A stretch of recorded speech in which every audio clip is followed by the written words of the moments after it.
திராவிட முன்னேற்றக் கழகம் 234 தொகுதிகளிலும் வீடு வீடாக சென்று மக்களை சந்தித்து திமுகவிற்கு ஆதரவுகளை கேட்டு வருகிறார்கள். ஓரணியில் தமிழ்நாடு என்பதுதான் ஸ்டாலினின் மிகப்பெரிய திட்டம். ஆனால் இது மக்கள் மத்தியில் என்னவென்று பார்க்கும் பொழுது திமுகவிற்கு இனி வாக்குகளே கிடையாது. ஒரு ஓட்டிற்கு 10,000 ரூபாய் கொடுத்தாலும் கூட நிச்சயமாக அந்த பணத்தை பெற்றுக்கொள்வோம், ஆனால் திமுகவிற்கு ஓட்டுக்களை செலுத்த மாட்டோம் என்று பொதுமக்கள் கூறுவதாக எடப்பாடி பழனிசாமி அவர்கள் கூறியுள்ளார்.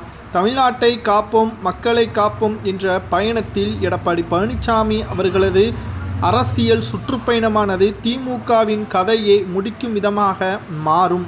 அதாவது திராவிட முன்னேற்றக் கழகத்தின் தலைவரும் தமிழக முதல்வருமான ஸ்டாலின் அவர்கள் ஆட்சி அமைத்ததற்கு பிறகுதான் தமிழகத்தில் மிக மிக மோசமான நிலைமை மாறியுள்ளது என்றும், பொருளாதார உயர்வு திராவிட முன்னேற்றக் கழகத்தின் ஆட்சியில் சொன்ன வாக்குறுதிகள் நிறைவேற்றப்படவில்லை, ஆட்சி நிச்சயமாக கலைக்கப்பட வேண்டும், மக்கள் நிம்மதியாக வாழ வேண்டும் என்பதை தற்பொழுது உணர்த்தும் விதமாக திராவிட முன்னேற்றக் கழகத்தின் உண்மையான முகம் கடந்த சில நாட்களாக மக்களுக்கு தெரிந்துவிட்டது.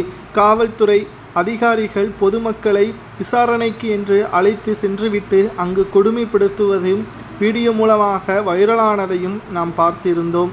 திமுக இதை நேரடியாக பாதிக்கப்பட்ட குடும்பத்தினருக்கு ஆறுதல் வழங்கினாலும் குற்றம் செய்தவர்களுக்கு ஏன் இன்று வரை தண்டனை கிடைக்கவில்லை?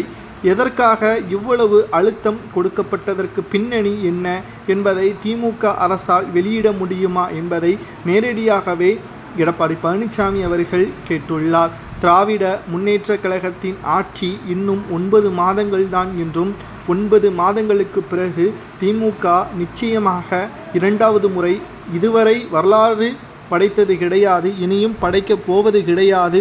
2021 சட்டசபையில் கூட மக்களிடம் பல பொய்யான வாக்குறுதிகளை கூறிதான் ஆட்சியவே கைப்பற்றியது. இந்த முறை நிச்சயம் அதே நிலைமைதான் என்றும் எடப்பாடி பழனிசாமி அவர்கள் கூறியுள்ளார்.